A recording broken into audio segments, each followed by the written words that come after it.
হযরত লোকমান আলাইহিস সালাম নামে একজন ব্যক্তি ছিলেন। তিনি নবী ছিলেন না, তিনি মহামানব ছিলেন। তার যে বৈশিষ্ট্য, তার যে উপাধি কোরআনে এসেছেন সেটি হচ্ছে হাকিম। হিকমত আছে তার মধ্যে, দার্শনিক। আল্লাহ তাআলা তার কথা কোরআনে আলোচনা করেছেন। তিনি কোন যুগের মানুষ? তিনি হযরত হুদ আলাইহিস সালাম একজন নবী ছিল, ওই নবীর যুগের মানুষ ছিলেন। তিনি অনেক বড় দার্শনিক ছিলেন, অনেক বড় আল্লাহওয়ালা ছিলেন। তার কথা আল্লাহ তাআলা কোরআন মাজিদে এনেছেন। তার কি কথাটা আল্লাহ কোরআন মাজিদে এনেছেন?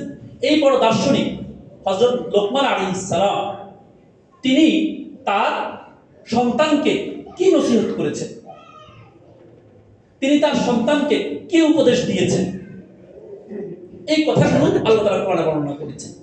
তিনি তার সন্তানকে কি উপদেশ দিয়েছেন, একজন বাবা হিসাবে সন্তানের উপদেশ কেমন হবে, আল্লাহ এটা ঘোষণা আল্লাহ বলে দিয়েছেন যে একজন বাবা সন্তানকে কি কি উপদেশ দিতে হবে। বলেন তো, একজন সন্তানের প্রতি বাবার নসিহত, সন্তানের প্রতি বাবার উপদেশ, কিংবা বলতে পারি সন্তানের প্রতি বাবার দায়িত্ব কি কি হবে, এটা সবচেয়ে বেশি ভালো বলতে পারবেন কে? কে? আর জোরে বলেন কে? আল্লাহ। একজন সন্তানের প্রতি বাবার কি কি দায়িত্ব হবে সবচেয়ে বেশি কে বলতে পারবেন? আল্লাহ। এজন্য আল্লাহ কোরআন মাজিদে একজন বাবার আলোচনা করেছেন, সেই বাবা তার সন্তানকে কি কি কথা বলেছেন আল্লাহ এগুলো উল্লেখ করেছেন। আল্লাহ এগুলো উল্লেখ করার পর এগুলো আর ওই লোকমান আলাইহিস সালাম তার ব্যক্তির কথা থাকেনি, এগুলো আল্লাহর কথা হয়ে গেছে। কথাটা কি বুঝতে পেরেছেন? এগুলো কোরআন মাজিদে আলোচনা করার পর এগুলো আর কার কথা থাকেনি? ব্যক্তির কথা থাকেনি, এগুলো আল্লাহর কথা হয়ে গেছে। অর্থাৎ একজন বাবা তার সন্তানের জন্য কি কি কামনা করবে এটা কোরআনে আছে। আমরা এই আয়াতগুলো আমরা তরজমা শোনাবো ইনশাআল্লাহ, তরজমা শুনবো। এর আগে সন্তান কি এটা সংক্ষিপ্তভাবে একটু বুঝি। সন্তান কি? পৃথিবীতে মানুষের দুটি নেয়ামত আছে, নেয়ামত যেগুলোকে মানুষ নেয়ামত মনে করে। একটা হচ্ছে সম্পদ, মাল, এটা মানুষের নেয়ামত। কারণ সম্পদ ছাড়া, মাল ছাড়া মানুষ জীবনে চলতে পারবে না, এটি মানুষের নেয়ামত, এটা মানুষকে নেয়ামত মনে করে। আরেকটি হচ্ছে কি? সন্তান, এটি মানুষের নেয়ামত। সম্পদ ছাড়া মানুষ পৃথিবীতে চলা কঠিন, আবার সন্তান ছাড়াও চলা কঠিন। আল্লাহ তাআলা কোরআন মাজিদে সূরা কাহফে আল্লাহ বলেছেন, আল মালু ওয়াল বানুনা জিনাতুল হায়াতিদ দুনিয়া, আল মালু ওয়াল বানুনা জিনাতুল হায়াতিদ দুনিয়া। মাল এবং সন্তান, সম্পদ এবং সন্তান, এগুলো হচ্ছে দুনিয়ার জীবনের শোভা, দুনিয়ার জীবনের সৌন্দর্য, এগুলো দুনিয়ার জীবনের সৌন্দর্য। আল্লাহ তাআলা অন্য আয়াতে বলেছেন, সূরা নাহলে আল্লাহ তাআলা বলেছেন, আল্লাহু জাআলা লাকুম মিন আনফুসিকুম আজওয়াজা ওয়া জাআলা লাকুম মিন আজওয়াজিকুম বানিনা ওয়া হাফাদা ওয়া রাযাকাকুম মিনাত তাইয়্যিবাত। আল্লাহু জাআলা লাকুম মিন আনফুসিকুম আজওয়াজা, আল্লাহ তাআলা তোমাদের জন্য স্ত্রী সৃষ্টি করেছেন। ওয়া জাআলা লাকুম মিন আজওয়াজিকুম বানিনা ওয়া হাফাদা, এবং তোমাদের স্ত্রীদের থেকে আল্লাহ তোমাদের জন্য সন্তান সৃষ্টি করেছেন, নাতি সৃষ্টি করেছেন। চিন্তা করেন, আল্লাহ কোরআন মাজিদে নাতির কথা বলেছেন, মানুষ যে নাতি হবে এটা বলেছেন। কেন কেন কেন সন্তানকে আল্লাহ নেয়ামত বলেছেন?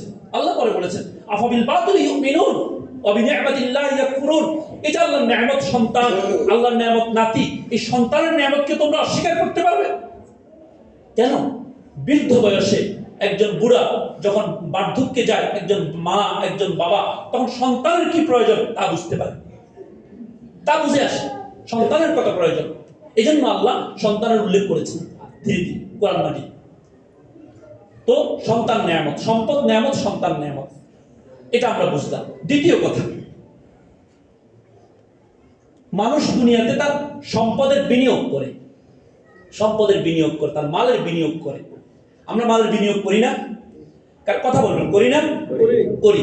কারো কাছে যদি 1 লক্ষ টাকা থাকে, সে 1 লক্ষ টাকার বিনিয়োগ করে একজন দোকানদারের কাছে বিনিয়োগ করে, সুদের উপর না, সুদের উপর তো হারাম, লাভের উপর হারাম, ব্যবসার খাতিরে করে। তুমি ব্যবসা করে মাস শেষে যত টাকা ইনকাম হয় আমাকে কিছু দিবে, অর্ধেক দিবে, বা 5% দিবে, বা 10% দিবে, বা 50% দিবে, অনেকভাবে আলোচনা হতে পারে। তো সে 1 লাখ টাকা তার কাছে আছে, সে এক দোকানে বিনিয়োগ করলো, প্রতি মাসে তাকে কোন মাসে 1000 টাকা দেয়, কোন মাসে 1200 দেয়, কোন মাসে 1300 দেয়, কোন মাসে 1400 দেয়, কোন মাসে 900 টাকা দেয়, কোন মাসে 800 টাকা দেয়। ফিক্সড করে দেয়া কিন্তু হারাম। নির্ধারণ করে দেয়া হারাম, নির্ধারণ করে দিলে এটা সুদের পর্যায়ে চলে যায়। তো বিভিন্ন সময় বিভিন্ন রকম দেয়। তো সে খোঁজ খবর নিয়ে দেখলো যে পাশের বাজারে আরেক দোকানদার, তার ব্যবসা অনেক বেশি, তার দোকানে অনেক বেচা কিনা হয়। সে দেখলো যে তার কাছে যদি আমি 1,00,000 টাকা খাটাই, তাহলে সে আমাকে প্রত্যেক মাসে 2,000 টাকার উপরে দিবে।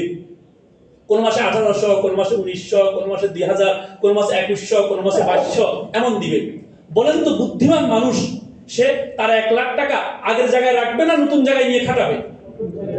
জি, নতুন জায়গায় নিয়ে খাটাবে। কেন? সে বুঝে বিনিয়োগটা সঠিক হতে হবে, সঠিক বিনিয়োগ। সঠিক বিনিয়োগ না হলে আউটপুট ভালো আসবে না, সঠিক বিনিয়োগ না হলে আপনার নতিজা ফল ভালো আসবে না, অর্থ ভালো আসবে না। এই জন্য সে সঠিক বিনিয়োগ করে। মালের বিনিয়োগ এটা মানুষ বুঝে, সম্পদের বিনিয়োগ। এবার আমরা আসি সন্তান। সন্তানের বিনিয়োগ মানুষ বুঝে কিনা? সন্তান কি প্রয়োজন? সন্তান, কিন্তু আমরা সন্তানের বিনিয়োগ বুঝি না। আমার সন্তানকে আমি কোন জায়গায় বিনিয়োগ করবো, এটা তো আমার একটা সম্পদ। সন্তান মানুষের জন্য দুনিয়াতেও সম্পদ, আখিরাতেও সম্পদ। মাল এটা শুধু দুনিয়াতে সম্পদ, আখিরাতে মালের কোনো কাজ আসবে না। আল্লাহ তাআলা কোরআন মাজিদে বলেন, কোরআন মাজিদে আল্লাহ তাআলা বলেছেন, পৃথিবীতে যখন কিয়ামতের দিন আল্লাহ যখন মানুষকে তার দরবারে দাঁড় করাবেন, আদালতে যখন দাঁড়াবে, তখন সে সারা পৃথিবীর যত স্বর্ণ আছে সব কিছু আল্লাহর কাছে দিতে চাইবে, বিন্দু মাত্র কাজ আসবে না। লা ইয়ানফাউ ফীহি মালুন ওয়ালা বানুন ইল্লা মান আতাল্লাহ বিকলবিন সালিম। কোনো মাল কাজে আসবে না সেটি, কিন্তু সন্তান দুনিয়াতেও কাজে আসবে, আখিরাতেও কাজে আসবে। সন্তান দুনিয়াতে কি কাজে আসে? যদি ভালো সন্তান হয় আলহামদুলিল্লাহ, আমরা সকলে বুঝি। বার্ধক্যে মা বাবা সন্তানের কাছে টাকা পয়সা চায় না। মা বাবার টাকা পয়সার প্রয়োজন নেই বার্ধক্যে, অনেকের প্রয়োজন হয় না, অনেকের প্রয়োজন হয়। বার্ধক্যে মা বাবা সন্তানের কাছে কি চায়? মমতা চায়, মমতা চায়, মহব্বত চায়, ভালোবাসা চায়। যেন বাবা কামনা করে আমার ছেলে যখন তার ছেলেকে যেমন আমার ঘরে প্রতিদিন খোঁজ খবর নেয়, আমারও যেন আমার রুমে এসে, আমার কামরায় এসে আমার ছেলে যেন আমাকে প্রতিদিন খবর নেয়, বাবা আজকে কেমন লাগছে, আপনি আজকে কেমন আছেন, আজকে আপনার কাছে কেমন লাগছে, ডাক্তারের কাছে যাবেন কিনা। বাবা এটা চায়, বার্ধক্য এসে বাবা এটা চায়। আল্লাহ কোরআনে এই কথাগুলো বলেছেন। তো দুনিয়াতে সম্পদ, সন্তান আখিরাতেও সম্পদ। সন্তান আখিরাতের সম্পদ কিভাবে? দুটি হাদিস শোনাবো আমি সংক্ষিপ্ত। নবী সাল্লাল্লাহু আলাইহি ওয়াসাল্লাম বলেছেন, ইযা মাতাল ইনসান, যখন মানুষ মারা যায়, ইনকাতা আনহু আমালুহু, তার সকল আমল বন্ধ হয়ে যায়। কবরে তার কোনো আমল যায় না, ইল্লা আন সালাস, তিনটি আমল তার কবরে যায়। একটি আমল হচ্ছে সাদাকাতুন জারিয়া, যে মাল সম্পদ যে আল্লাহর ওয়াস্তে দুনিয়াতে দিয়ে গেল, সেগুলোর যে লাভ সওয়াব এটা কবরে যায়। দুই, ওয়া ইলমুন ইউনতাফাউ বিহি, এবং সে যে দুনিয়াতে যে ইলম শিখিয়ে গেছে মানুষকে, ইলম শিখিয়ে গেছে। আপনি একজনকে একটা সূরা ফাতিহা শিখালেন, তো সূরা ফাতিহা সে দুনিয়াতে আরেকজনকে শিখালো, সে আরেকজনকে শিখালো, সে আরেকজনকে শিখালো। আপনার কবরে আপনি এটা বসে বসে পেতে থাকবেন, আপনার কবরে যাবে এটা। দুই, তৃতীয়ত আও ওয়ালাদিন সালিহিন ইয়াদউ লাহু, নেক সন্তানের দোয়া মানুষের আখিরাতে কাজে আসে। এই হাদিসের মধ্যে আল্লাহ তাআলা বলেছেন, নবী সাল্লাল্লাহু আলাইহি ওয়াসাল্লাম বলেছেন। আরেকটি হাদিসের মধ্যে নবী সাল্লাল্লাহু আলাইহি ওয়াসাল্লাম বলেছেন, ইন্নাল্লাহা লা ইয়ারফাউ দারাজাতা লিল আবদি ইয়াউমুল কিয়ামah, কিয়ামতের দিন আল্লাহ বান্দার অনেক মর্যাদা বাড়াবেন, অনেক তার স্তর বাড়াবেন। কিয়ামতের দিন বান্দা দেখতে পাবে যে তার বিশাল নেক আমল, অনেক নেক আমল তার। তখন সে আল্লাহকে জিজ্ঞাসা করবেন, আল্লাহকে বলবেন, ফায়াকুল আব্দু আন্না লিহাদিহি, আল্লাহ বিশাল নেক আমল কিসে? আমি তো এত নেক আমল করিনি। আল্লাহ, আমি এত নেক আমল তো করিনি দুনিয়াতে, এত নেক আমল আমি কোথায় পেলাম? আল্লাহকে উত্তর দিবেন, আল্লাহ উত্তর দিবেন, বিস্তিগফারি ওয়ালাদিকা লাক, তুমি যে দুনিয়াতে নেক সন্তান রেখে এসেছো, ওই নেক সন্তান তোমার জন্য দোয়া করেছে, ইস্তিগফার করেছে, ওই ইস্তিগফারের ফজিলত তোমার আমলনামায় জমা হয়েছে। ওই আমলনামায় জমতে জমতে জমতে জমতে আজ কিয়ামতের দিন সেটি পাহাড় সমপরিমাণ হয়ে গেছে, পাহাড় সমপরিমাণ হয়ে যাবে, পাহাড় সমপরিমাণ।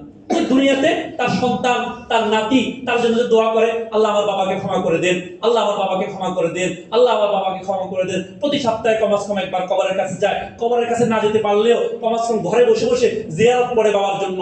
এগুলো বাবা আখিরাতে কাজে আসবে, এবং আল্লাহ তার কবরে আল্লাহকে তাকে শান্তিতে রাখবেন, এবং হাসরে তার এগুলো বিশাল নেক আমল হিসেবে তাকে আল্লাহ জমা করে দেখাবেন। সন্তান দুনিয়াতেও কাজে আসে, আখিরাতেও কাজে আসে। এই জন্য সন্তানের সঠিক বিনিয়োগ, আমি সন্তানকে কোথায় বিনিয়োগ করব, সন্তানকে কোথায় লাগাবো, এটা আমাদের জন্য জরুরি। একজন বাবা হিসাবে সন্তানের জন্য খুব জরুরি এটা। তো আমি যেটা বলছিলাম, হযরত লোকমান আলাইহিস সালাম সূরা লোকমানের 12তম আয়াত থেকে 19 আয়াত পর্যন্ত আল্লাহ তাআলা এখানে একজন বাবা তার সন্তানের জন্য কি কি কামনা করবেন, কেমন শিক্ষা দীক্ষা কামনা করবেন, এটা সংক্ষিপ্ত বিবরণী আল্লাহ এখানে দিয়েছেন। আল্লাহ তাআলা কোরআনে বলেন, হযরত লোকমান আলাইহিস সালাম তিনি বাবা ছিলেন, তিনি তার ছেলেকে কি কি উপদেশ দিয়েছেন, ওই উপদেশগুলো আল্লাহ উল্লেখ করেছেন। আল্লাহ উল্লেখ করার অর্থ হচ্ছে আল্লাহ বলতে চাচ্ছেন, তোমরা যারা যারা বাবা, তোমরা বাবাও তোমাদের সন্তানের কাছ থেকে এগুলো কামনা করো, এবং তোমাদের উপর তোমাদের সন্তানের এই অধিকারগুলো আছে, এই অধিকারগুলো পালন করো। কি বলেছেন হযরত লোকমান আলাইহিস সালাম তার সন্তানকে বলেছেন, ওয়াইদ ক্বালা লুকমান লিবনিহি ওয়া হুয়া ইয়াইযু, ওই সময়কে স্মরণ করো যখন লোকমান বাবা তার সন্তানকে ওয়া হুয়া ইয়াইযু উপদেশ করে বলল, ইয়া বুনাইয়া, হে আমার প্রিয় বৎস, লা তুশরিক বিল্লাহ, আল্লাহর সাথে শিরক করো না। ইন্নাশ শিরকা লাযুলমুন আযীম, নিশ্চয় শিরক মহাপাপ। এরপর মা বাবার কথা আছে, মা বাবার সঙ্গে কেমন আচরণ করতে হবে। এরপর কয়েকটা আয়াত পর আরো আছে, ইয়া বুনাইয়া, হে আমার প্রিয় বৎস, ইন্নাহা ইন তাকু মিসকালা হাববাতিন মিন খারদাল, বাবা সন্তানকে বলছে, তুমি যে মন্দ কাজ করছো, মন্দ কাজ, অন্ধকারে লোকচক্ষুর আড়ালে তুমি যে মন্দ কাজ করছো, এই মন্দ কাজ যদি ইন তাকু মিসকালা হাব্বা মিন খারদাল, যদি সরিষার দানা পরিমাণ হয়, ফাতাকুম ফি সাফরাতিন, সরিষার দানা পরিমাণ মন্দ কাজ, এই মন্দ কাজকে তুমি করে লুকিয়ে রেখেছো কোন জায়গায়, একটি পাথর খোদাই করে পাথরের মধ্যে, যেন আল্লাহর হাতে না পড়ে। আল্লাহর হাতে পড়লে তো আল্লাহ বিচার করবেন। মন্দ কাজ করে তুমি ওখানে লুকিয়ে রেখেছো, আল্লাহ বলছেন। আও ফিস সামাওয়াতি, অথবা আসমানের উপরে কোথাও গিয়ে লুকিয়ে রেখেছো। আও ফিল আরদি, অথবা জমিনের নিচে কোথাও নিয়ে লুকিয়ে রেখেছো। ইয়াতি বিহাল্লাহ, শুনো, আল্লাহ এটি কিয়ামতের দিন তুমি পাথরের ভিতরে লুকিয়ে রাখো মন্দ কাজ, কিংবা আকাশের উপর লুকিয়ে রাখো, কিংবা জমিনের নিচে লুকিয়ে রাখো, ইয়াতি বিহাল্লাহ, কিয়ামতের দিন আল্লাহ এটা প্রকাশ করে দিবেন, প্রকাশ করে আল্লাহ এটি বিচার করবেন। কেন? ইন্নাল্লাহা লাতীফুন খাবীর, আল্লাহ সূক্ষ্মদর্শী, আল্লাহ সূক্ষ্মদর্শী।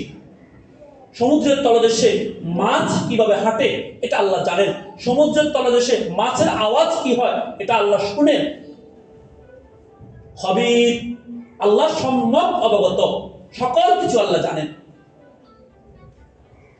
হযরত লোকমান আলাইহিস সালাম বাবা হিসাবে সন্তানকে আর কি উপদেশ দিলেন?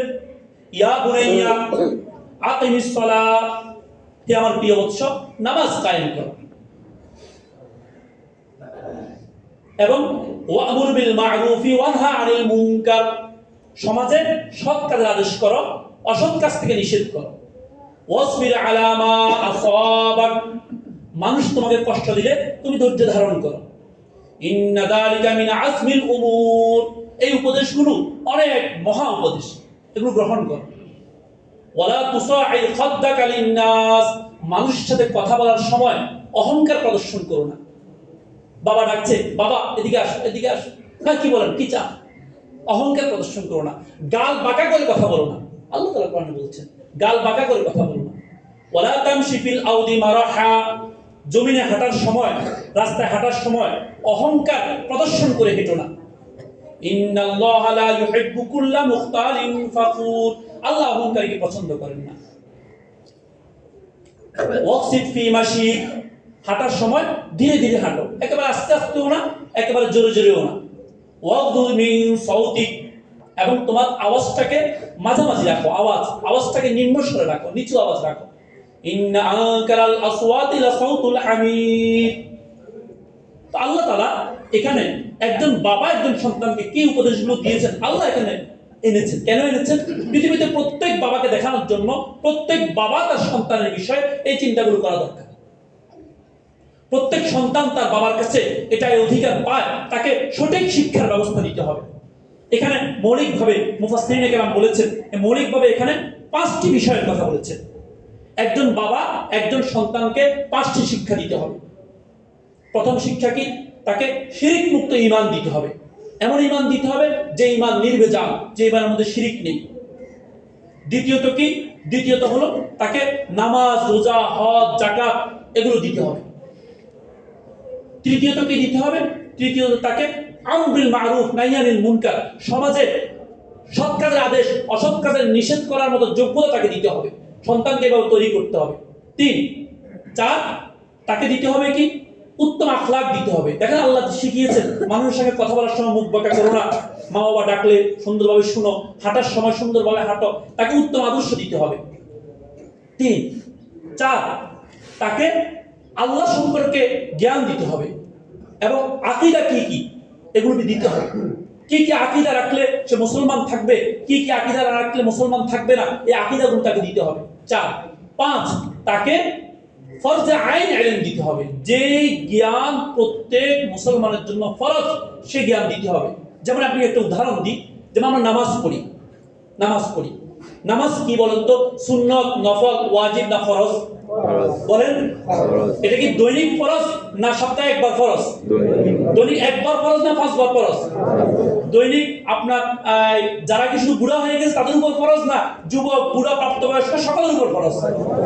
এই জ্ঞানটুকু তাকে দিতে হবে, একজন বাবার সন্তানকে দিতে হবে। এবং এই নামাজ পড়ার জন্য যে মাসালাগুলো জানলে নামাজ হয় সেগুলো দিতে হবে, যে মাসালাগুলো না জানলে নামাজ হয় না সেগুলো দিতে হবে। যেমন আপনার কেরাত, শুদ্ধ কেরাত, বিশুদ্ধ কেরাত। নামাজে যদি বিশুদ্ধ কেরাত না পড়া হয় নামাজ হয় না। আমি আপনাদেরকে একটা মাসালা জিজ্ঞাসা করি। আপনাকে কেউ একজন মাসালা জিজ্ঞাসা করলো যে হুজুর আমি আজকে সকালবেলা পূর্ব দিকে ফিরে নামাজ পড়েছি, হুজুর এই মাসালা কি হবে? আপনি কি দৌড়ে একজন হুজুরের কাছে যাবেন, দাঁড়াও আমি মাদ্রাসায় হুজুরের কাছে জিজ্ঞাসা করে আসি যে এটা মাসালা কি হবে? না, আপনি মাসালা দিতে পারবেন? বলেন, মাসালা দিতে পারবেন না? কেউ যদি ইচ্ছা করে পূর্ব দিকে করে ফিরে নামাজ পড়ে, নামাজ হবে? জি, কেন হবে না? কথা বলেন, কেন হবে না? কিবলা পরিবর্তন হয়েছে। জি, সে ফরজ আদায় করেনি। নামাজের মধ্যে কিবলামুখী হওয়া কি ফরজ? তেমনি নামাজের মধ্যে ফরজ কেরাত শুদ্ধ পড়া। নামাজের মধ্যে তেমনি ফরজ কেরাত শুদ্ধ পড়া। বলেন আমরা কয়জন কেরাত শুদ্ধ আছে? আমাদের সন্তানদেরকে আমি কেরাত দিচ্ছি কিনা? যদি আমার সন্তানকে আমি শুদ্ধ কেরাত না দিতে পারি তাহলে আল্লাহর দরবারে আমাকে জবাবদিহি করতে হবে, আল্লাহর কাছে আমাকে জবাব দিতে হবে। আমার ছেলেকে যদি আমি শুদ্ধ কেরাত না দিতে পারি। আমরা আবার পূর্বের কথা ফিরে যাই যে সঠিক বিনিয়োগ, সম্পদের সঠিক বিনিয়োগ। যেমন আমরা জানি সন্তানকে সঠিক বিনিয়োগ করতে হবে। কোন জায়গায় সন্তানকে শিক্ষা দিলে, কোন প্রতিষ্ঠানে সন্তানকে পড়ালে, কোন পড়া ইসলাম বিরোধী না। জীবনের প্রয়োজনে, জগতের প্রয়োজনে যত শিক্ষা আছে তা যদি আল্লাহকে সন্তুষ্ট করার জন্য হয় সব পড়াই বৈধ। কিন্তু মৌলিক যে বিষয়গুলো সেগুলো যদি সন্তানকে না দিতে পারি তাহলে আমার ওই দায়িত্ব আদায় হবে না। আমার সন্তানকে আমি কোথায় বিনিয়োগ করব এটা আমরা একটু চিন্তা করি। কোন প্রতিষ্ঠানে বিনিয়োগ করব সন্তানের যদি সঠিক বিনিয়োগ না করতে পারি তখন আল্লাহর কাছে জবাবদিহি করতে হবে আমাদেরকে। একটা হাদিস শোনাবো নবী সাল্লাল্লাহু আলাইহি ওয়াসাল্লামের। নবী সাল্লাল্লাহু আলাইহি ওয়াসাল্লাম বলেছেন, বুখারী মুসলিম শরীফের হাদিস, মা মিন মাউলুদিন ইল্লা ইউলাদু আলাল ফিতরা। প্রত্যেক সন্তান জন্মগতভাবে, স্বভাবগতভাবে আল্লাহর পরিচয় নিয়ে এসে বড় হয়, তার মধ্যে আল্লাহর পরিচয় থাকে। কিন্তু পরবর্তীতে সে কেন নাসারা হয়ে যায়, কেন খ্রিস্টান হয়ে যায়, কেন ইহুদি হয়ে যায়, কেন অগ্নি পূজারী হয়ে যায়, কেন হিন্দু হয়ে যায়, কেন বৌদ্ধ হয়ে যায়, কেন নাস্তিক হয়ে যায়? নবী সাল্লাল্লাহু আলাইহি ওয়াসাল্লাম কি বলেছেন? ফাআবাওয়াহু ইউহাউবিদানিহি, তার মা বাবা তাকে ইহুদি বানায়, ইহুদির কৃষ্টি কালচার শেখায়। ওয়াইউনাসসিরানিহি, তার মা বাবা তাকে নাসারা বানায়। ওয়াইউমাজ্জিসানিহি, তার মা বাবা তাকে অগ্নি পূজারী বানায়। কেন? তার মা বাবা তাকে সঠিক শিক্ষা দেয় না, তার মা বাবা তাকে সঠিক শিক্ষা দেয় না। এই কারণে তার মা বাবা তাকে ইহুদি, নাসারা, খ্রিস্টান বানায়। ইহুদি, নাসারাদের কৃষ্টি কালচারটাকে শিখায় তার মা বাবা। দোষ মা বাবা। নবী সাল্লাল্লাহু আলাইহি ওয়াসাল্লাম বলেছেন দোষ মা বাবা। আল্লাহ নবী সাল্লাল্লাহু আলাইহি ওয়াসাল্লাম উদাহরণ দিয়েছেন, কামা তুনতিজুল বাহিমাতু বাহিমাতান জামাআ। ওট যখন বাচ্চা প্রসব করে, ওট নিখুঁত বাচ্চা প্রসব করে, ওটে নিখুঁত বাচ্চা প্রসব করে। কিন্তু মানুষ পরবর্তীতে বিভিন্ন কুসংস্কারের কারণে ওটের কান কেটে দেয়। এই যে ওটের পরবর্তীতে কান কেটে দেয়, নাক কেটে দেয় ওটের, এটা কি ওটের দোষ? এটা কি তার জন্মগত দোষ না মানুষ করে? জি, মানুষ করে। আল্লাহ নবীজি বলেন তেমনি ভাবে প্রত্যেক শিশু মায়ের পেট থেকে, মায়ের উদর থেকে ভূমিষ্ঠ হওয়ার সময় আল্লাহর পরিচয় নিয়ে সে ভূমিষ্ঠ হয়, কিন্তু মা বাবা তাকে সঠিক শিক্ষা না দেওয়ার কারণে সে ইহুদি হয়, ইহুদিদের কৃষ্টি কালচার গ্রহণ করে, নাসারা হয়, নাসারাদের কৃষ্টি কালচার গ্রহণ করে, হিন্দু হয়, হিন্দুদের কৃষ্টি কালচার গ্রহণ করে। ফলে তার মা বাবা এটার জন্য সম্পূর্ণ তার দায় মা বাবা। এজন্য মা বাবা হিসাবে আমার সন্তানকে ওই পরিমাণ শিক্ষা আমাকে দিতে হবে যে পরিমাণ শিক্ষা থাকলে সে ঈমান নিয়ে দুনিয়া থেকে যেতে পারবে, আল্লাহর পরিচয় নিয়ে দুনিয়া যেতে পারবে। আসুন আমরা আমাদের সন্তানকে সঠিকভাবে বিনিয়োগ করি। কোন প্রতিষ্ঠানে আমার সন্তানকে বিনিয়োগ করলে আমার সন্তান আমাকে সঠিক আউটপুট দিবে, আমার সন্তান আমাকে দুনিয়াতেও দিবে, আখিরাতেও দিবে, ওই চিন্তা করি আমরা। এজন্য সন্তানের সঠিক শিক্ষার নিশ্চয়তা যদি আমি না করতে পারি, সন্তানকে যদি সঠিকভাবে পরিবেশ নিশ্চয়তা না দিতে পারি, সঠিক পরিবেশ এর দায়িত্ব আমাকে নিতে হবে। আমার সন্তান যদি আমার পাড়ায় আমার সামনে হাফ প্যান্ট পরে ঘুরে, পুরুষের জন্য হাঁটুর উপরে কাপড় পরা যায় আছে, আমার সন্তান যদি আমার সামনে হাফ প্যান্ট পরে ঘুরে, এটার দোষ শুধু আমার সন্তানের না, দোষ আমারও। আমি তাকে ওই শিক্ষা দেইনি। আমার সন্তান যদি কেরাত শুদ্ধ না করতে পারে, সহজ না কেরাত অশুদ্ধ পড়া, কেরাত শুদ্ধ না করতে পারে, এটার দোষ আমারও। আমার আল্লাহর কাছে জবাবদিহি করতে হবে। আল্লাহ তাআলা আমাদেরকে সঠিকভাবে আমাদের সন্তানকে বিনিয়োগ করার তৌফিক দান করুন। আমাদের সন্তানকে এমন প্রতিষ্ঠানে বিনিয়োগ করার তৌফিক দান করুন যে প্রতিষ্ঠানে বিনিয়োগ করলে আমার সন্তান দুনিয়াতেও আমার কাজে আসবে, আখিরাতেও কাজে আসবে। আমরা আল্লাহ তাআলা আমাদেরকে দোয়া শিখিয়েছেন, দেখেন কত সুন্দর, রব্বানা আতিনা ফিদ দুনিয়া হাসানা, হে আল্লাহ আমাদেরকে দুনিয়াতে হাসানা দেন, ভালো দেন, ওয়া ফিল আখিরাতি হাসানা, আখিরাতেও দেন। দুনিয়াও প্রয়োজন, আখিরাতেও প্রয়োজন, দুটোই প্রয়োজন। যারা শুধু দুনিয়া চায়, আল্লাহ বলেছেন তারা সঠিক না। সূরা বাকারা 200 নম্বর আয়াতে কথাটা আছে। যারা শুধু আল্লাহর কাছে দুনিয়া চায়, আখিরাত চায় না, তারা সঠিক না। চাইতে হবে দুনিয়া এবং আখিরাত। সন্তানের ক্ষেত্রেও চাইতে হবে, দুনিয়াও চাইতে হবে, আখিরাতও চাইতে হবে। আখিরাত নামকা বাস্তে চাইলে হবে না, যথাযথভাবে চাইতে হবে। আপনার সন্তান যদি শুদ্ধ কেরাত না পারে, এটাকে আপনি ছোটভাবে দেখার বিষয় না। আল্লাহর দরবারে আপনাকে দাঁড়াতে হবে, আপনার সন্তান কেন শুদ্ধ কেরাত পারে না। আল্লাহ তাআলা আমাদের সবাইকে বুঝার, আমল করার, আমাদের জীবনে রপ্ত করার তৌফিক দান করুন।